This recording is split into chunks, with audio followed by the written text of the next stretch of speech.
안녕하세요. 해외 ETF 투자자들이 분노하고 있습니다. 올해부터 복리 효과가 사라진 ISA와 연금계좌, 이중과세 논란까지 일어나며 투자자들의 불만이 최고조에 달하고 있죠. 해외 ETF 투자 핵심 수익원이었던 배당소득 세금 감면 혜택이 없어지면서 대규모 자금 이탈 우려까지 나오고 있는데요. 정부는 올해부터 해외에서 징수한 세금을 먼저 환급해주는 제도를 없앴습니다. 그동안 미국 ETF 배당금의 경우 미국 정부가 15% 원천 징수한 세금을 우리 국세청이 14%까지 환급해줬는데 이제는 이런 혜택을 받을 수 없게 된 거죠.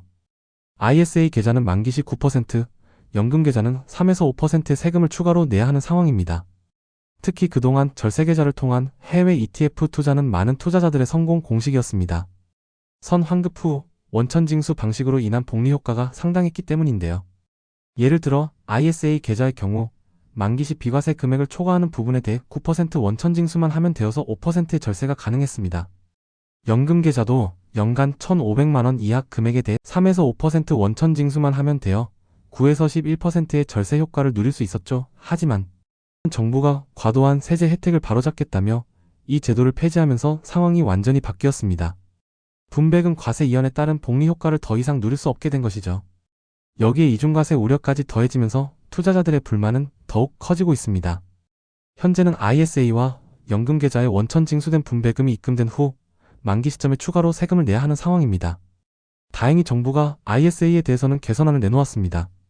오는 7월부터는 만기 시 내야 할 9% 세금에서 해외에 낸 세금을 공제받을 수 있게 됩니다. 외국 납부세액도 일괄 14%의 세율을 적용하기로 했고 손실이 발생한 펀드까지 외국 납부세액 공제 대상에 포함시켰죠. 하지만 연금계좌는 아직 해결책을 찾지 못했습니다. 기획재정부를 비롯한 금융당국이 개선 방안을 논의 중이지만 제도가 워낙 복잡해 올해 안에 해결이 어려울 것이라는 전망이 우세합니다. 이런 상황에서 투자자들의 고민도 깊어지고 있습니다. 일각에서는 연금계좌와 함께 성장해온 해외 배당형 ETF에 대한 투자 심리가 급격히 식을 수 있다는 관측이 나옵니다. 실제로 배당 수익이 높은 해외 ETF는 절세계좌 대신 일반 계좌에서 직접 투자하는 것이 더 유리하다는 분석도 나오고 있죠. 해외 ETF 배당금에 대한 절세와 복리 효과를 기대하기 어렵다면 굳이 장기간 자금을 묶어두는 연금계좌를 이용할 필요가 없다는 것입니다.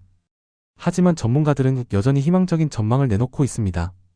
하나투자증권의 권병재 연구원은 개인 투자자들이 해외 배당 ETF에서 이탈하더라도 이 자금이 다른 국내 상장 해외 ETF로 이동할 것으로 예상했습니다.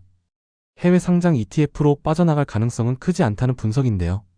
배당 절세 혜택은 줄어들었지만 매매 차익에 대한 과세 이연 혜택은 여전히 유효하기 때문입니다. 투자자 여러분, 이처럼 세금 제도가 크게 바뀌면서 해외 ETF 투자 전략도 수정이 불가피해졌습니다.